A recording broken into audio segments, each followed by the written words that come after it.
Nintendo has a bit of a reputation when it comes to fan games based on their IPs. Now listen, I don't conscribe to that idea that Nintendo's always actively searching to take down every single fan game imaginable. If that were the case, I think I'd be talking about like Family Guy horror or something. Despite that though, Nintendo has a pretty rough history with fan game takedowns, especially on the game platform Game Jolt. I distinctly remember two mass takedowns of Nintendo games on the platform, once in like 2016 or 17, I can't remember, and more recently in 2021. According to multiple sources, 379 fan games were forced to be shut down.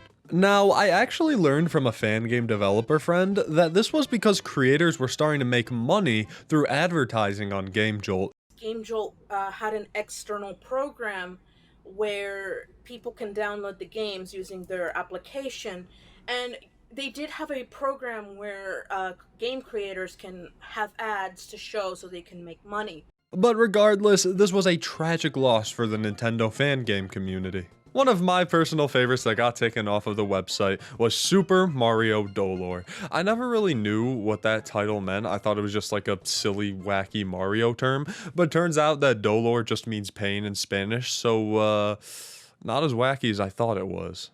Super Mario Dolor was made by the game developer Ziggity, who also made a game recently called A Happy Place, which you should all go check out because it's underappreciated as hell. Also, yes, I'm aware the Sonic movie is coming out very soon and I should be doing Sonic content, but I am so burnt out on Sonic horror, it is not even funny, so the red man gets to stay.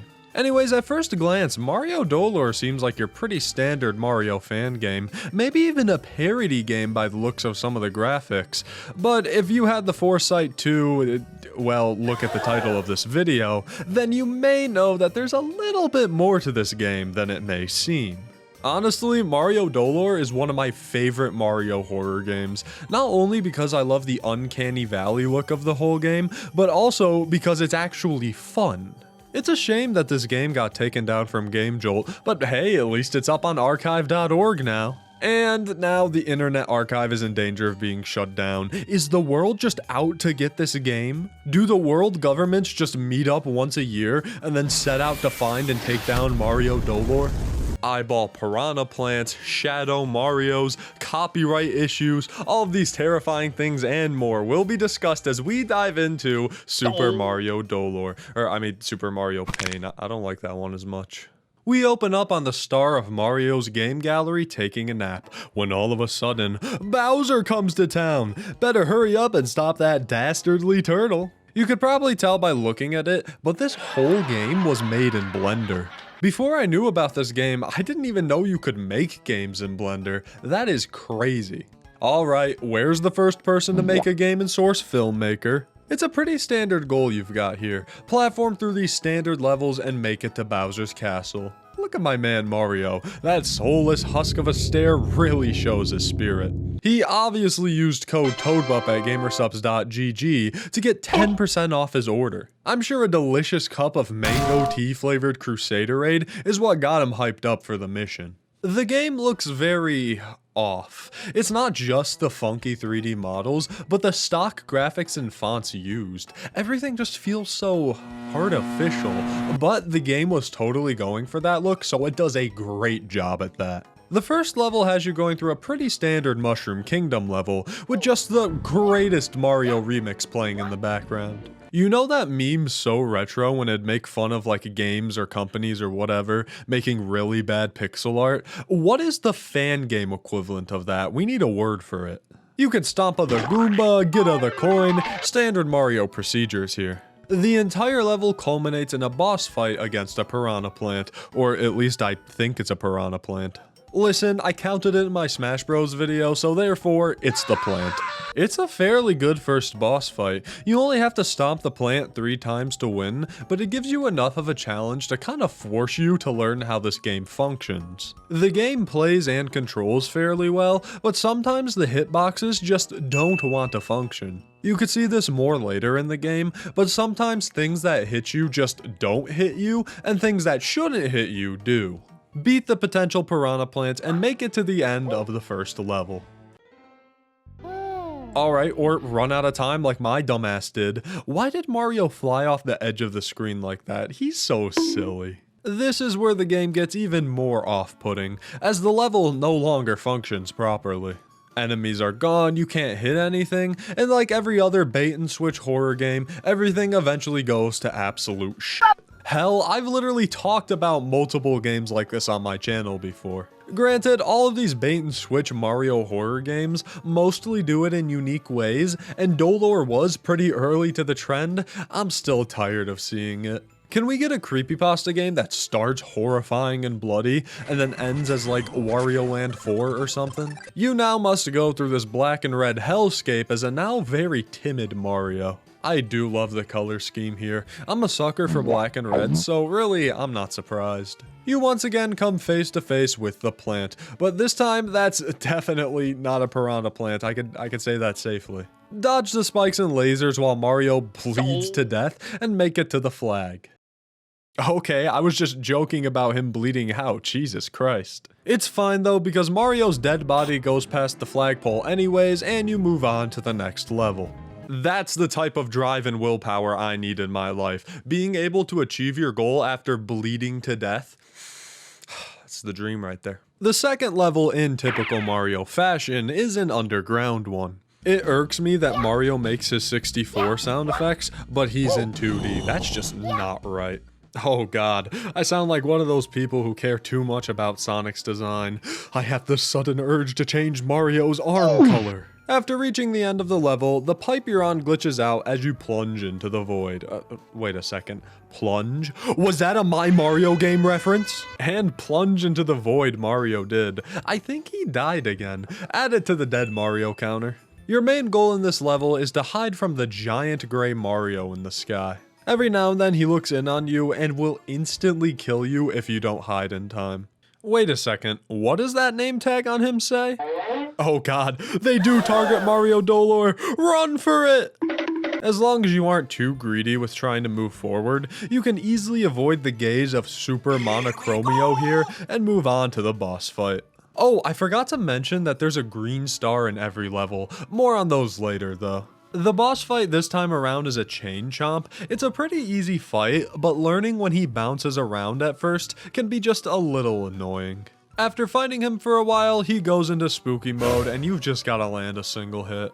The only difference here is that the big Mario will catch you if you jump up at the wrong time, so just time your jump right and you'll beat the boss with I'll beat the boss? So time your jumps right and you'll beat the boss with ease. Also, Monochromio just kinda dies after you leave. Man just had nothing else going on in life, I guess. The third level is an iconic boo house. Traverse this huge room full of boos and collect 3 red coins to get the key. Boos in Mario are always annoying as hell, and this level's no different.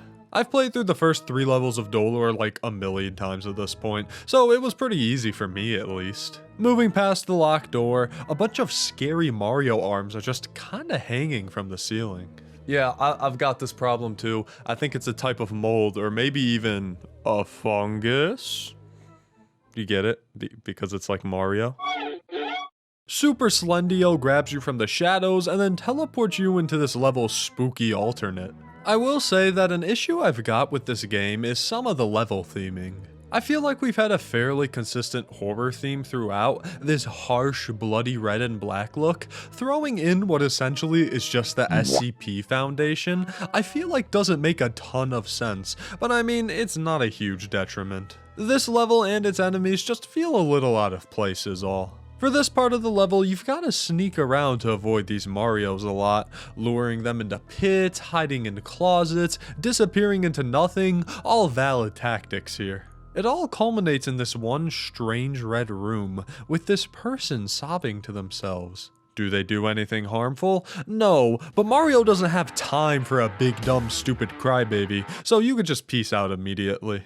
Build together another key, go through this normal regular door, and come face to face with the boss, King Drybones. I fucking love when Mario bosses are just regular enemies, but big and with a crown. The boss kinda just slides his hands all around, and then he'll get mad when it doesn't kill you. Another easy boss fight down. Oh shit! You heard what I said about him earlier. Quick, get out of there, Mario! Another level is finally completed. I sure hope the flagpole doesn't gain sentience.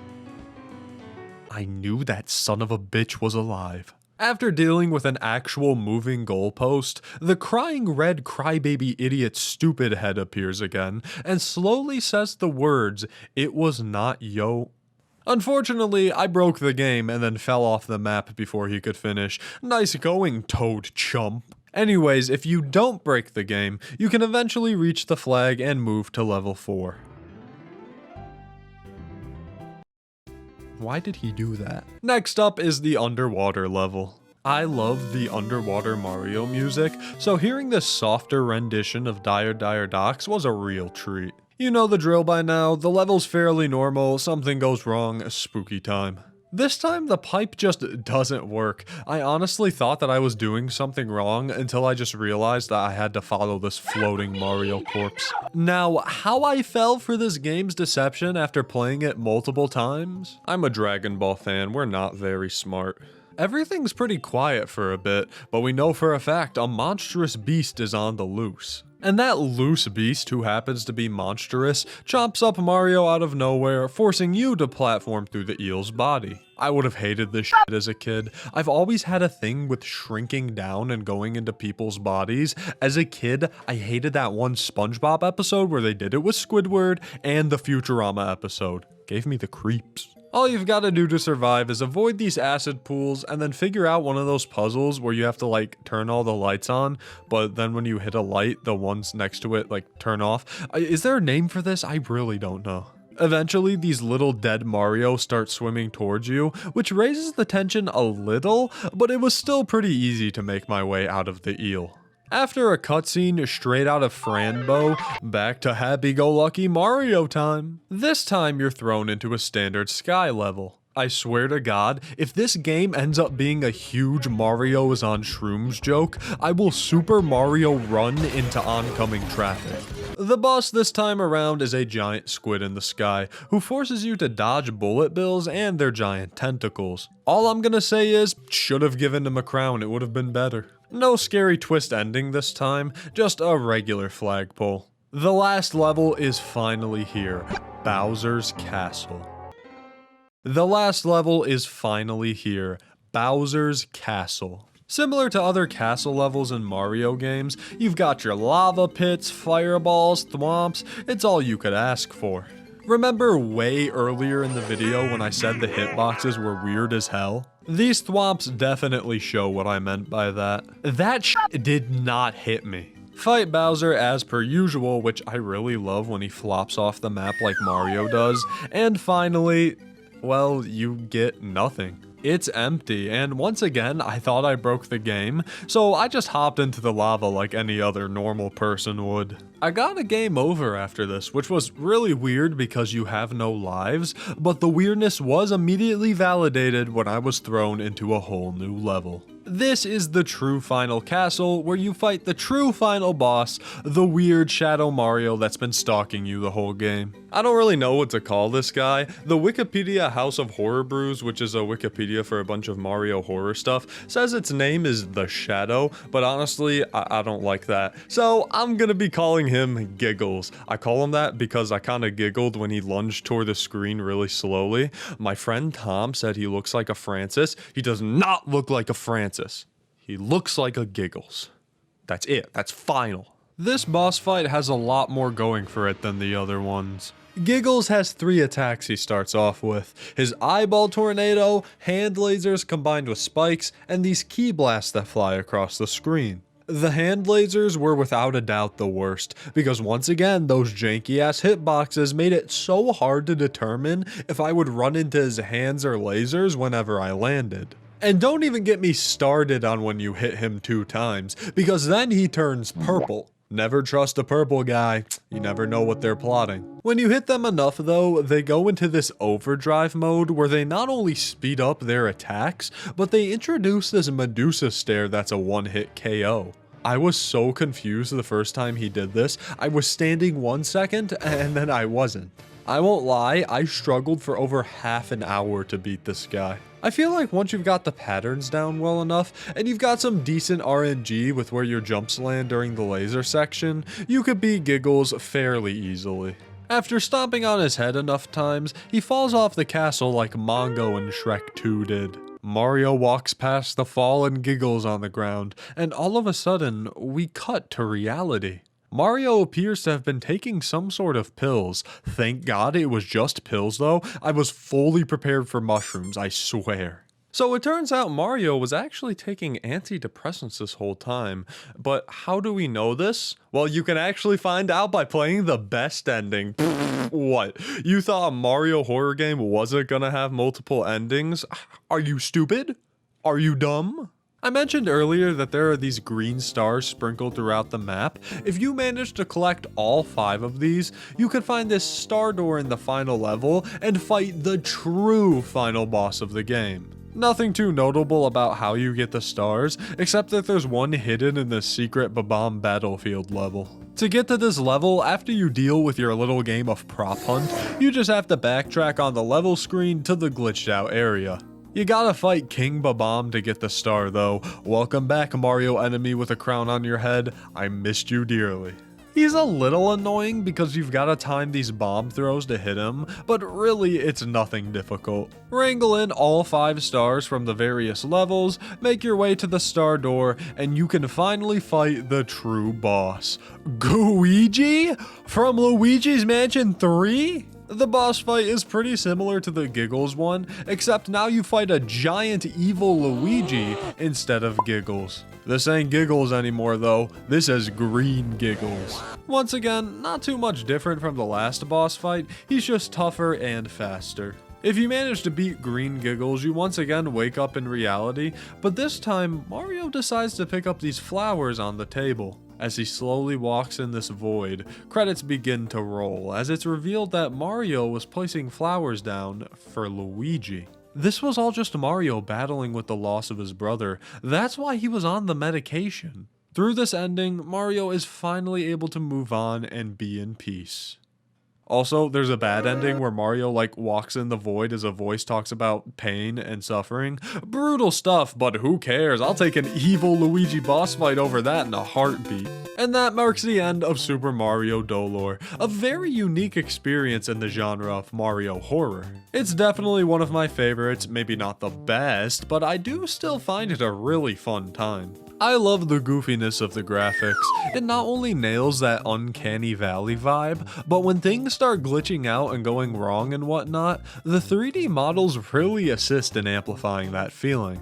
I need more of whatever this is in my life pronto. The other main thing I really like is the gameplay. Sure, it's pretty similar to most Mario games, but I mean, Mario is fun, what can I say? I definitely view this more often as a Mario game rather than a Mario horror game, but I feel like the horror aspects are generally integrated well into the gameplay. I like the sneaking sections from the big Mario head, the whole eel level, and of course the boss fights. One thing I'll say is that I wish some of the bosses were shorter. Some of them, like the Chain Chomp one or the final bosses, go on for a while, so if I died towards the end, it was just annoying to get back to where I was. That's probably just a skill issue on my end though. And of course, what is a horror game without, well, the horror? I'll admit that this wasn't anything crazy, and that might have been because I've seen this bait and switch horror game a million times before, but not only was this game one of the earlier ones to do this, it was one of the earlier ones to do it well. The world corrupting and falling apart makes sense in context to the story. Mario having this nightmarish and depressed feeling lingering on his mind influenced his dreams to create this world. It wasn't ever outright scary, but it was definitely unsettling at times. That big dude who lunged at me when I was chasing the flagpole was kinda creepy though. Personal space, buddy, come on. I highly recommend that you check out Super Mario Dolor if you haven't already, especially if you're a fan of Mario horror games. And let me tell ya, if you don't play Super Mario Dolor, you're gonna turn into a Goomba.